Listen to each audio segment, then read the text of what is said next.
Imagine two scenes. First, it's 3 a.m. A dark room, pulsing with light. The air is thick with sweat and the smell of fog machines. 1,000 bodies are moving as one, hands in the air, faces tilted up in a kind of sweaty bliss. The bass isn't just something you hear, it's a physical pressure in your chest, a vibration that works its way into your bones. Now picture this. It's 3 p.m. A sun-baked city street. The air is thick with tension and the sound of 1,000 voices chanting a single phrase. A sea of signs bobs above a crowd marching as one, fists in the air, faces set with raw determination. That chant. It's also a pressure in your chest, a vibration that seems to shake the pavement itself. On the surface, these two worlds, the rave and the protest, look like opposites. One is seen as pure escapism, the other is urgent reality. But I started to wonder about that shared feeling, that pressure in the chest. The question really crystallized for me the other day on a bus ride home. I was just scrolling my phone when a quote flashed on the screen. Most friendships are bound by wounds and kept by addictions. And my first thought was, no, that can't be right. Because what I felt in that crowd and what I felt on that dance floor wasn't the pain of a wound. It was the feeling of that pain being transformed into something else entirely. It was the feeling of medicine. And that really is the mission for us today in this deep dive. We're going to plunge into these profound and sometimes, surprising parallels between collective experiences like raves and protests. We want to uncover how they function as, powerful rituals for healing, for community building, and maybe even for a different kind of leadership, a transformative leadership. Our goal is really to understand the deep human needs and the fascinating neurological processes that are playing out in these moments that seem so different on the surface but feel strangely connected. It's really about investigating the efficacy of these community-based rhythmic things, these collective rituals, as maybe a new way to think about public mental health and trauma recovery. Exactly. And it's important to remember, this isn't just something happening now in our modern world. This idea of a kind of collective medicine, it has incredibly deep roots. It really suggests that these rhythmic shared rituals, they've operated as vital forces for holding communities together, for healing across so many different cultures and, throughout history. You can draw a line from ancient practices, really ancient, straight through to the kind of modern phenomena you just described. Raves, protests. It's all part of this universal framework, you could say, for building resilience. And it gives us a really compelling new lens, I think, to explore what effective collective leadership might actually look like. That's a powerful place to start. It makes me wonder, though, what is it about these collective experiences, whether it's that huge dance floor or the street protest, what creates that powerful, almost physical feeling? We've all felt it, right? That heightened energy when you're in a crowd. But what's actually happening there? Is it more than just everyone feeling the same emotion at once? Well, what's fascinating here is the underlying biology.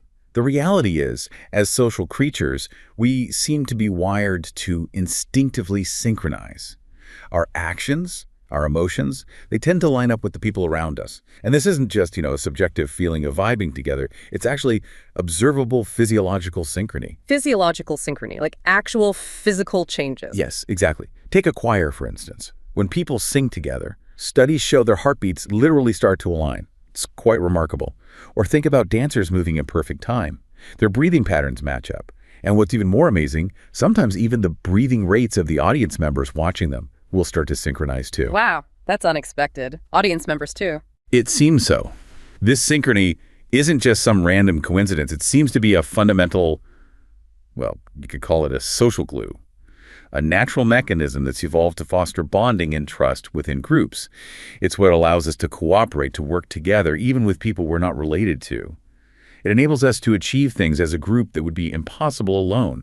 It's like our primal blueprint for belonging, really. Okay, so this measurable physical alignment, heartbeats, breathing, it really explains that powerful vibe people talk about, that feeling you get. Is there like a scientific name for that really intense feeling of togetherness? And how does it connect to that Adam Grant quote you mentioned earlier, the one about flourishing being collective effervescence? Right, that vibe you're describing. That's precisely what sociologists, going back to Emil Durkheim and now neuroscientists, call collective effervescence. Yeah. It's that intense emotional high, those profound feelings of togetherness, of shared identity that bubble up when people are in large, synchronized groups. Collective effervescence. Durkheim first observed it in religious communities. He talked about how a shared energy could quickly transport them to an extraordinary degree of exaltation. It creates this powerful sense of unity, almost a moral force. It's a feeling that can be quite transcendent, actually. You might feel like you lose your individual sense of self for a moment, dissolving into the collective. You become part of something much bigger, much more powerful than just you. Like the group becomes one entity. Exactly. A single pulsating entity in a way. You get this profound sense of unity, shared purpose. And that Adam Grant quote nails it. Flourishing isn't just personal euphoria, it's this collective effervescence. As he says, you can feel depressed and anxious alone, but it's rare to laugh alone or love alone. Joy shared is joy sustained. It's about flourishing together. That really resonates. It makes so much sense. But then, okay, how do neuroscientists actually study this connection in the wild? Because like I said, I always picture neuroscience as that one person alone in a big noisy scanner looking at dots on a screen. How has that changed to capture this collective thing? You've put your finger on a really important shift. For decades, you're right, neuroscience often studied the brain in what was basically solitary confinement. The standard setup was one volunteer lying still in an fMRI machine, reacting to very controlled, isolated stimuli. But that approach, well, it missed something fundamental. That we're social. That we're fundamentally social beings. We're like fish in water or bees in a hive, as you put it. We exist and evolved in interaction. So thankfully, the field has evolved quite dramatically. Now there's a big move towards what's called second-person neuroscience, moving beyond just the single brain to study brains interacting dynamically in real time. Second-person neuroscience, okay. And a lot of this shift is thanks to new tools, really innovative tools like dual EEG. It's also sometimes called hyperscanning. And it's opening up fascinating new ways to understand that intricate dance of social interaction as it actually happens. So dual EEG or hyperscanning, what exactly is that? And what are researchers actually finding when they use it, when they look at brains interacting, not just one brain alone? Okay, so dual EEG is this really quite groundbreaking technique. It lets researchers simultaneously record brainwave activity, the electrical signals from two interacting brains at the same time. So like two people wearing those swim cap things with wires. Essentially, yes. Two EEG caps on two different people linked up so you can see how their brain signals literally sync up, or maybe fall out of sync, during an interaction. It's a real game changer for social neuroscience because we can move beyond just inferring connection and actually observe the neural synchrony directly. And what kind of things show this synchrony? Oh, researchers are finding it all over the place. Studies have shown brainwaves aligning when two jugglers are moving in time together, or when guitarists play a duet. Okay, that makes sense, coordination. Right, but it's not just physical coordination. It happens even when people just hum the same simple tune together. It seems linked to shared attention, shared engagement. Right. And what's maybe even more compelling is seeing it applied in things like psychotherapy. They've observed a real harmonization of brain signals between patients and their therapists, particularly when there's a strong sense of trust and rapport built up. It suggests that effective communication, that feeling of being understood, isn't just about the words being said, it's happening at a neural level too. It's about neural attunement.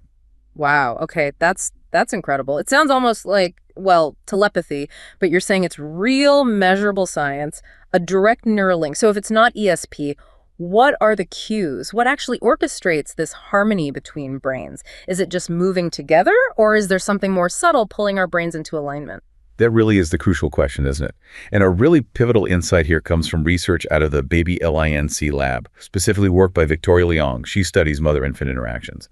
And her work strongly suggests that direct eye gaze is a critical social cue. It's one of the key things that orchestrates this brain-to-brain synchrony. Eye contact. Yes.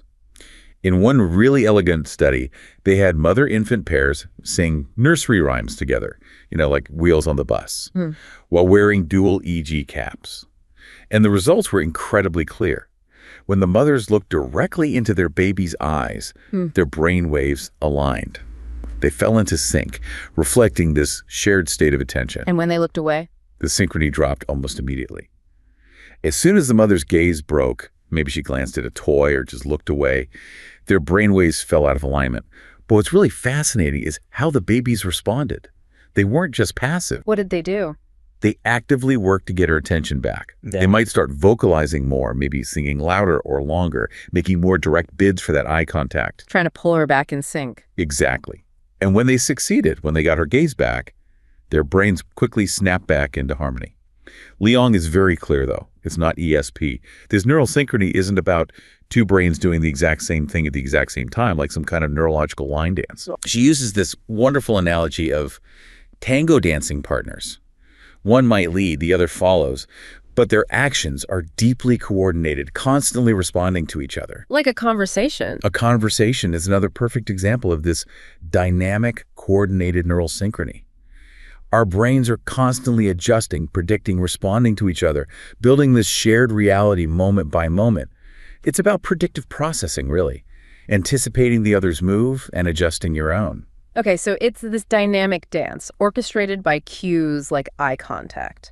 But beyond the visual, are there other really primal senses involved? Things that foster this deep connection and synchrony, maybe even stuff we're not consciously aware of? Oh, absolutely. Our sense of smell plays an incredibly powerful role, though often it's completely unconscious. It's deeply involved in forming these connections and fostering synchrony. Think about that almost universally described addictive smell of a newborn baby's head for parents. Right, everyone talks about that. Well, it's not just a sweet observation. Studies show something remarkable. 90% of women can identify their own newborn just by smell alone, within an hour of birth. That's the power of olfactory bonding. 90%. Wow. And it's a two-way street. Babies also quickly learn to recognize their mother's body odors. Breastfed infants especially learn their mother's unique olfactory signature very fast, which helps them find the nipple and crucially makes them feel safe and secure. You see, everyone's body odor carries this unique chemical fingerprint. It contains a wealth of information about our genes, our emotional state, even our recent diet. And here's the really unique part about smell compared to other biological signals. It's the only one that lingers after the person has left the room. Ah, okay, like leaving a trace. Exactly. It's why people think dogs can, in a sense, smell the passage of time. They might gauge how long their owner's been gone based on how much their scent has faded in the house. It's this silent, lingering form of communication shaping our social world in ways we barely notice. That's wild. So this lingering signature, can we actually, smell fear on someone or other emotions? And does that affect brain synchrony, connecting us on an even more primal level? Yes, the research certainly points that way. It's quite astonishing, really. Yara Shapira's work provides really compelling evidence for this. She talks about social chemosignals, transmitting social and emotional cues between us. In one famous experiment, you might have heard of it, they collected armpit sweat from people about to do their first skydive. So presumably people feeling quite stressed, maybe fearful. Okay. Sweat from skydivers. Right. Then they had other volunteers unknowingly breathe in the air containing these fearful chemosignals, and the results were striking. These volunteers showed increased stress responses themselves, measured by things like galvanic skin response, tiny changes in skin conductivity linked to sweat glands, a direct physical marker of stress or arousal. So they literally caught the fear through smell. It strongly indicated that yes, humans can on some level smell fear, even if it's totally unconscious. She also kind of incidentally observed people subtly sniffing their own hands after shaking hands with a stranger. Really? Why? It seems to be this unconscious way we gather chemical information about the person we just met. A little bit of social reconnaissance via smell. But getting back to synchrony, Shapira has also shown that human body odor specifically helps coordinate brain-to-brain synchrony, especially between mothers and infants. How did she show that? In another really clever study, they took 6-month-old babies and had them interact with unfamiliar caregivers while wearing dual EG setups. Now here's the key. The babies were given their own mother's smelly t-shirt to play with during this interaction. So the mother wasn't there, but her scent was. Exactly. And even in the mother's physical absence, just having her scent nearby, the baby's brains synchronized more effectively with the stranger's brain.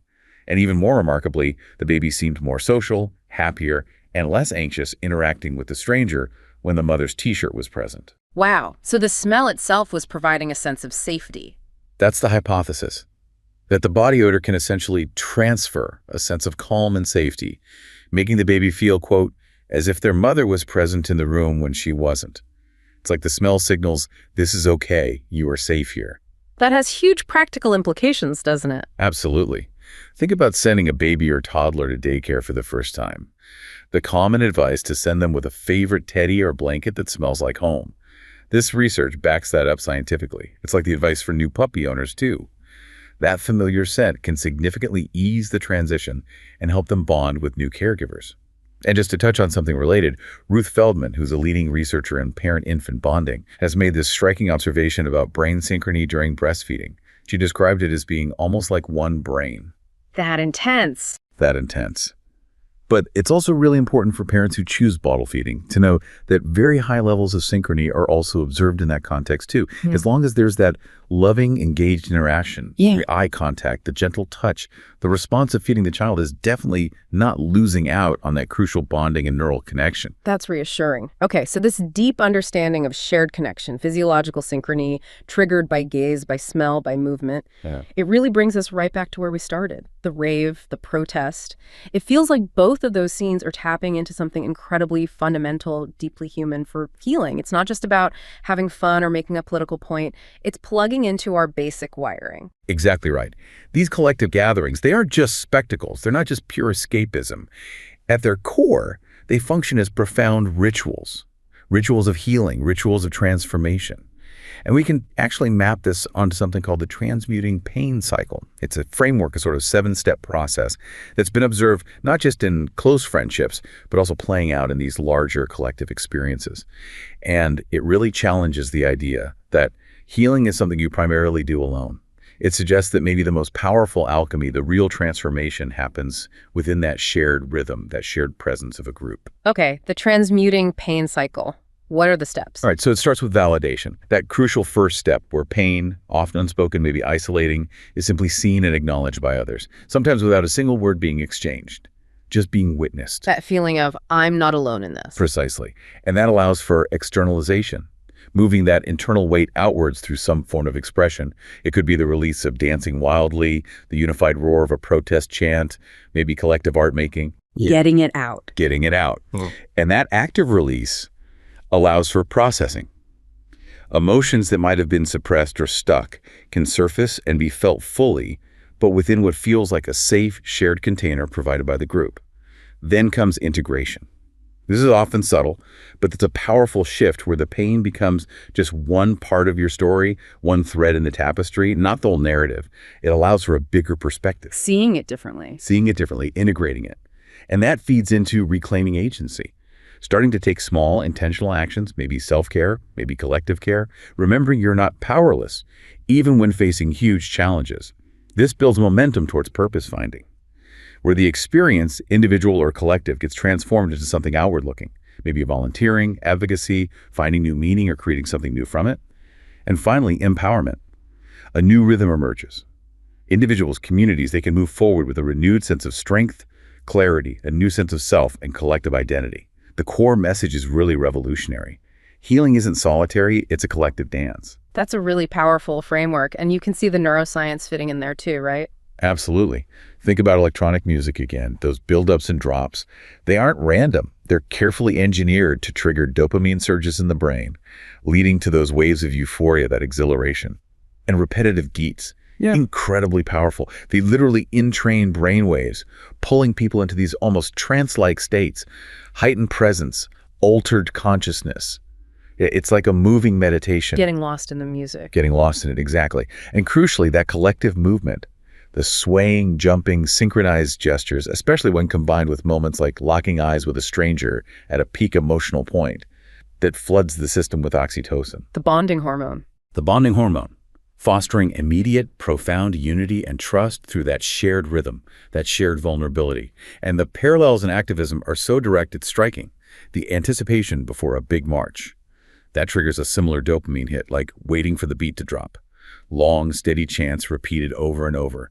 They create meditative states, mirroring that focus and resilience needed for sustained action. And feeling a powerful chant literally vibrating in your chest. That offers a profound emotional and physical release. It mirrors research showing live music can actually lower cortisol, the stress hormone, and genuinely foster emotional healing. It's this fundamental link. Sound, movement, our biology. It transcends the specific context, whether it's a rave or a rally. So these collective rhythmic experiences, they really are a form of medicine, a biological prescription, a social prescription. It makes me think about how whole communities must use this, maybe unconsciously, to heal from really deep collective wounds, not just individual pain, but shared trauma. It's like the community itself finds a new rhythm, a way to beat together again after being broken apart. Oh, definitely. There's a particularly powerful real-world example of this kind of collective medicine that always stays with me. It's a story I came across from a small village in Rwanda years after the genocide. It focused on a young woman, let's call her Eliane. She survived the genocide, but she carried this heavy, heavy silence. Her pain was almost tangible, but unspoken. It isolated her. She rarely made eye contact, seemed to drift. Just shut down. Completely shut down. Then an elder in the village, a woman who had also suffered immense loss, losing her own children, she brought out these old ngoma drums, traditional Rwandan drums. And she just started playing a simple, steady beat, a low, resonant thrum, like a heartbeat. Day after day, she played, often alone at first, but slowly, gradually, others started to join her. Not because they were told to or invited formally, they were just drawn by the rhythm itself, that steady pulse. The sound pulled them in. It did. And one evening, Eliane found herself just standing at the edge of this growing circle of drummers.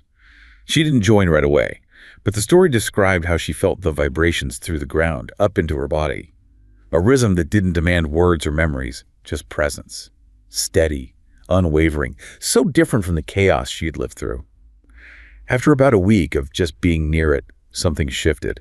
She tentatively picked up a smaller drum. Her rhythm was quiet at first, maybe a little uneven, but then it found its place within the larger beat. She joined the heartbeat. She joined the heartbeat. And the description was so powerful. In that circle, surrounded by that shared pulse, that collective sound. No one was just a victim. No one was just a perpetrator. They were, quote, just a heartbeat, a collective sound pushing back against the silent weight of history.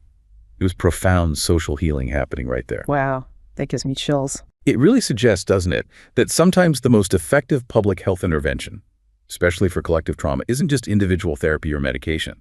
Sometimes it's a shared beat, a shared rhythm. It wasn't about erasing the pain. It was about transforming it. The rhythm validated the unspoken suffering. The collective act of making that sound externalized the grief, let it be held by the group. And the shared experience reintegrated people like Eliane back into the community fabric. It shows how deeply our individual well-being is tied to the collective rhythm, the health of our society. It's a blueprint for collective resilience. It's incredibly moving, finding a new rhythm for the community's heart, literally beating as one again. And you said earlier, this isn't just a modern thing or specific to one place like Rwanda. This practice, collective rhythmic healing, it feels ancient, like it echoes across cultures and time. That does make you wonder, doesn't it? How far back does this go? And when you look, you find these practices woven through human history, across countless cultures. I remember reading this incredible account, almost like a legend, from an anthropologist who spent time studying shamanic traditions way up in the Altai Mountains in Siberia. Okay, remote.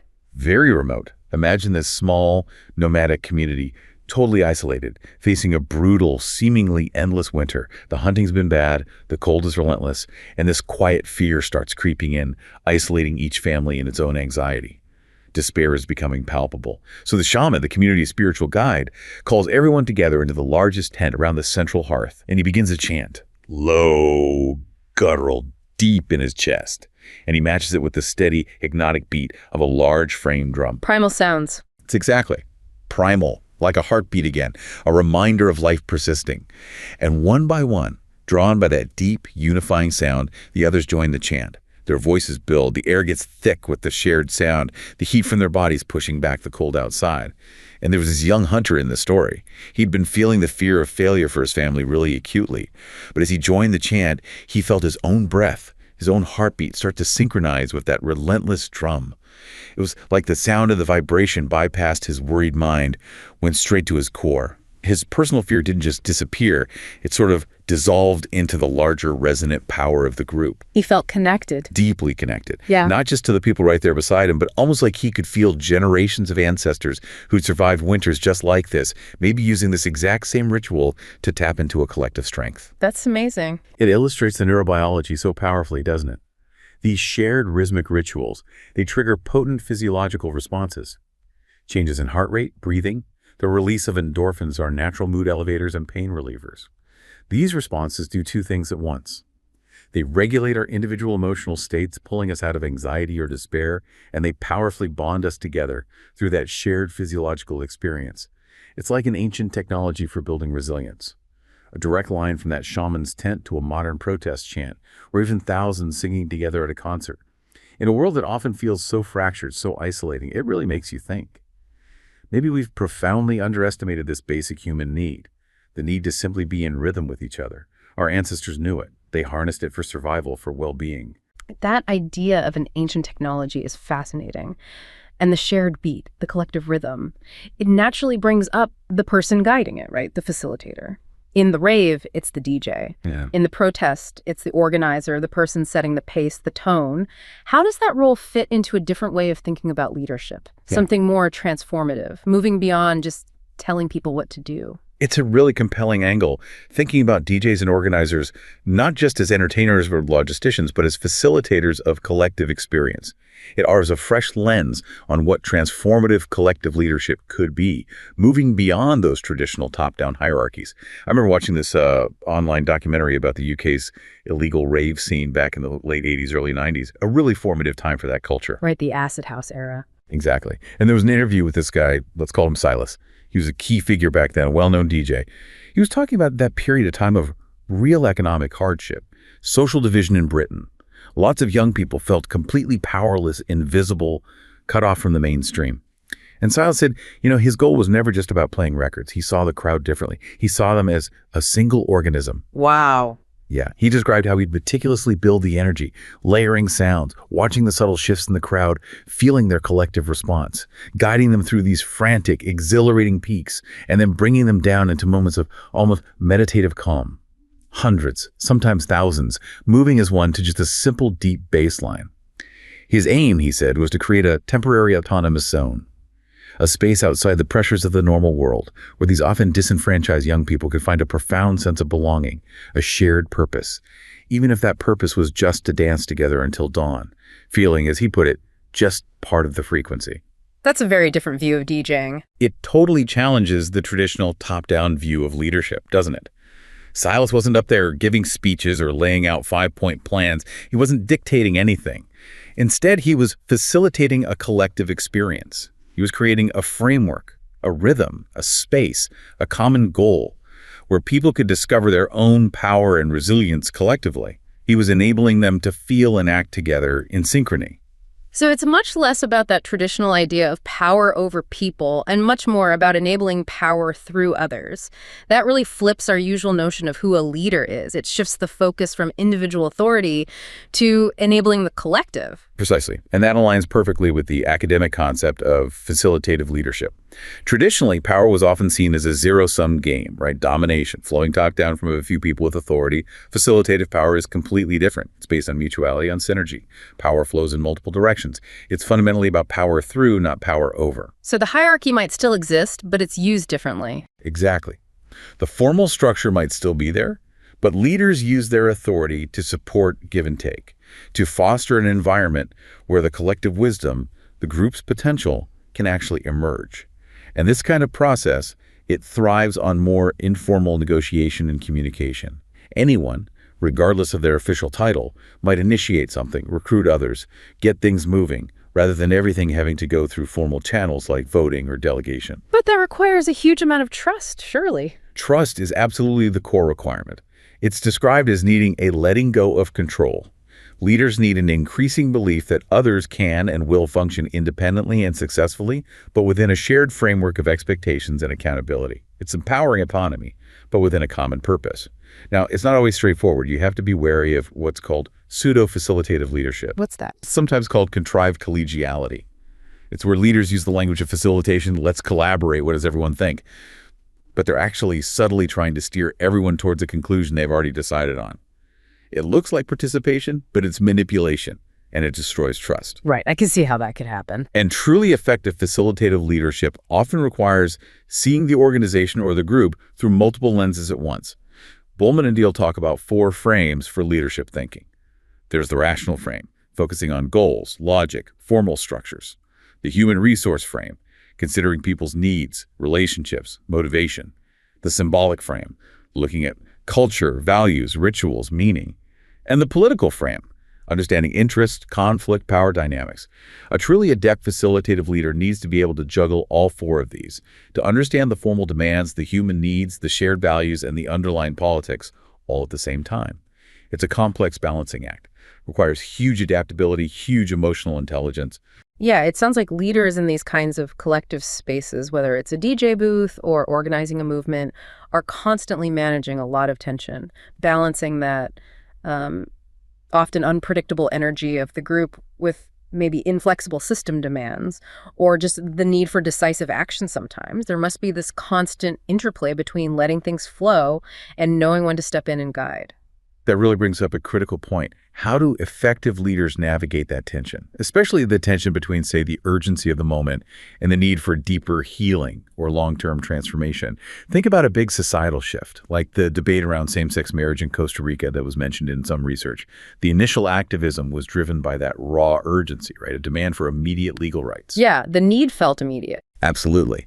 But the true societal transformation, moving beyond just the law changing, to achieving those grayscales of acceptance, that deeper healing and cultural shift, especially for younger generations. That took years. It was a gradual process. It wasn't an instant fix. It required leadership that could hold both things, nurturing the urgent demands and patiently fostering the deeper, longer-term need for social healing and understanding. And it comes back to that DJ analogy again, doesn't it? A DJ can choose instant gratification, just playing hit after hit, constant bangers. It offers shallow, fleeting satisfaction, maybe. Keeps people moving, but maybe doesn't go anywhere deep. Exactly. Or they can choose long-form storytelling, carefully building tension, guiding the crowd through release, crafting a whole journey that might be more challenging, but ultimately more profound, more cathartic. And activism can sometimes fall into that same trap, right? Slogans without depth, offering temporary excitement maybe, but not leading to that lasting, deep-seated change. True transformation, it seems, often comes when leaders like those skilled DJs can guide people through that tension and release with real care. They understand the need for both the peak moment and the underlying journey. Both DJs and activist leaders, in their own ways, hold this immense responsibility. Not just to whip people into excitement, but to guide them through experiences that foster genuine growth, deeper connection, and ultimately sustained collective resilience. It's about orchestrating something truly meaningful, not just noise. This whole deep dive, it's really shifted how I think about rituals, how deeply embedded they are in just being human. They're clearly doing way more than just symbolic stuff. It makes me really wonder about their critical role in building community resilience, especially when communities face huge adversity, huge trauma. It feels like it's about more than just coping. It's about actively transforming, building a stronger foundation. It's compelling, isn't it? To think of rituals as the actual bedrock of community life. The glue, maybe, that holds us together. And you're right, this becomes incredibly visible, incredibly important during and after crises. Just to be clear on what we mean by ritual.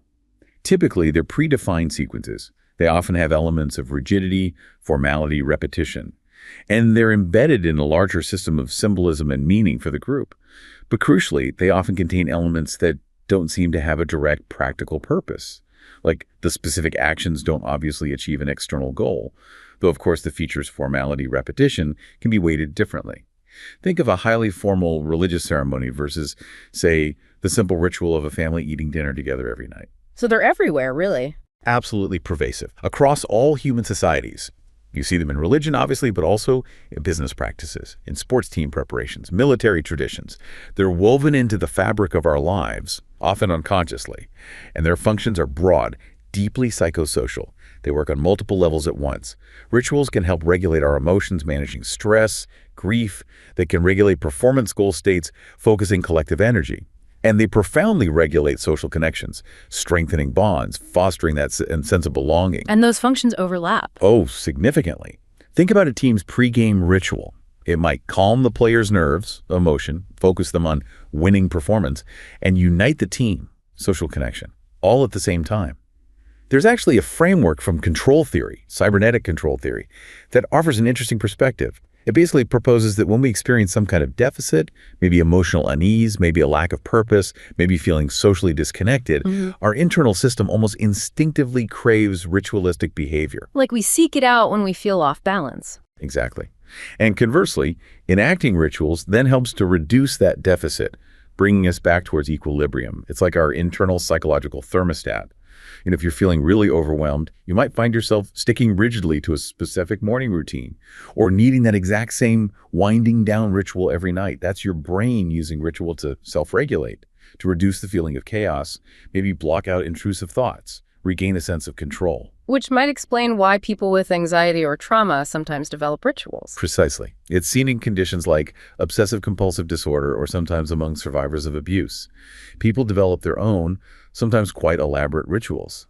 It's often an unconscious attempt to regain a sense of control in a world that feels uncontrollable, or to manage overwhelming thoughts and feelings.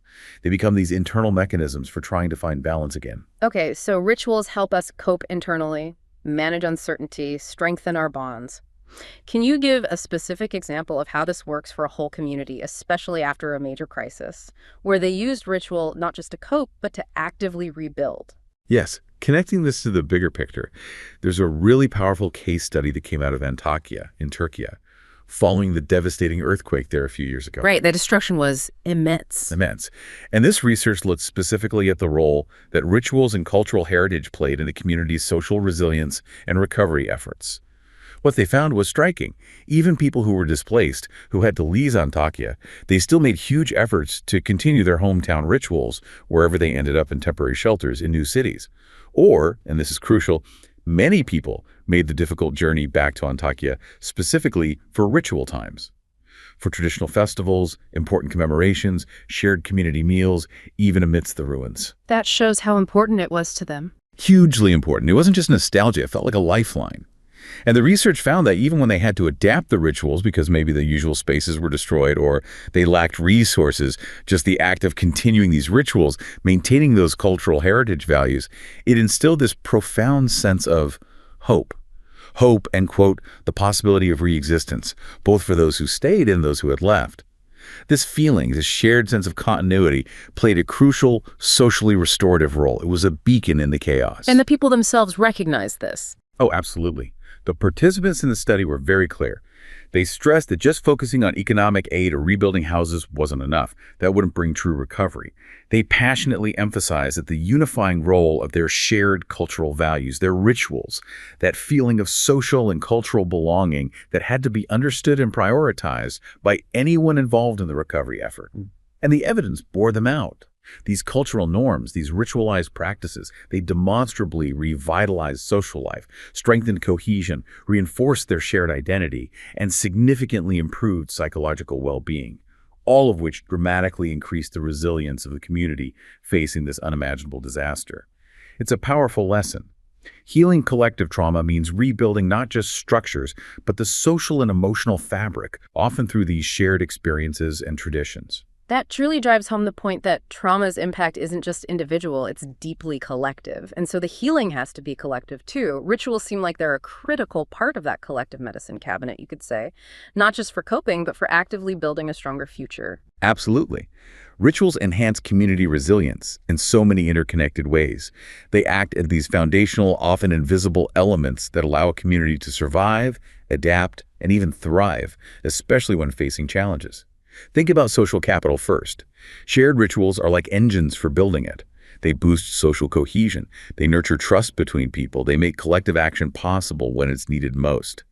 They weave those vital webs of relationships that provide essential support, both emotional and practical. It's the who you can count on factor. The glue you mentioned earlier. Exactly, the social glue. Secondly, these shared practices form the basis of a strong collective identity. Being bonded through these rituals gives people a powerful sense of us, of who they are together, which is a crucial anchor when things feel unstable. Thirdly, rituals often sow the seeds for collective organization. In times of crisis, the normal social rules might get temporarily suspended through ritualized gatherings, allowing new, maybe more effective structures to emerge to deal with the situation. It can spark innovation. And mental health. Fourthly, yes, mental health. The emotionally charged nature of many rituals provides a safe, structured framework where shared trauma can actually be acknowledged, maybe expressed symbolically, without needing explicit words. Critically, rituals offer a kind of container where overwhelming anxiety and uncertainty can be managed collectively. It transforms individual distress into a shared burden, which somehow dilutes its isolating power. Fifth, maintaining cultural practices during a crisis provides a vital link to the past. It serves as a guide for present action, often connecting people back to their local environment and traditional knowledge about how to live in harmony with it. It emphasizes conserving practices and the wisdom behind them, and that leads to the final point, the transmission of local knowledge. This continuity ensures that vital local knowledge and cultural traditions get passed down through generations. This could be practical survival skills, ecological knowledge, or the wisdom of how to grieve, how to celebrate, how to rebuild community bonds. So in short, rituals aren't just quaint customs, they are truly transformative acts. They are these deeply embedded technologies, absolutely essential for enabling the survival, the adaptability, the flourishing of communities in our ever-changing, often unpredictable world. They are the scaffolding upon which collective resilience is built and sustained, a powerful unspoken language that keeps us connected.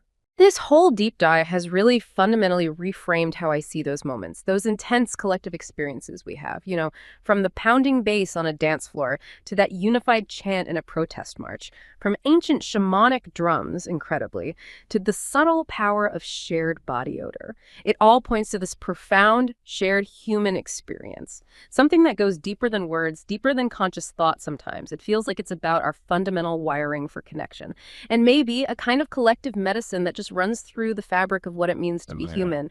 It reminds us we really are social creatures at our core. Yes, it's such a powerful reminder, isn't it, that our brains, our bodies, they are fundamentally wired for connection. And it's through these shared rhythms, these shared rituals, that we don't just express ourselves. We actually heal, we build trust, we forge that deeper sense of belonging that we all crave. This collective experience, it isn't just some pleasant byproduct of being human. It feels more like a fundamental requirement for our well-being, for our flourishing, both as individuals and as communities. It really shows us that sometimes the most powerful forces for health, individual health, community health, they aren't found in isolation. They're found right there in the collective hum, the synchronized beat of humanity itself. It's this continuous dance, really, between ancient wisdom and our modern understanding, constantly shaping who we are and maybe who we can become together.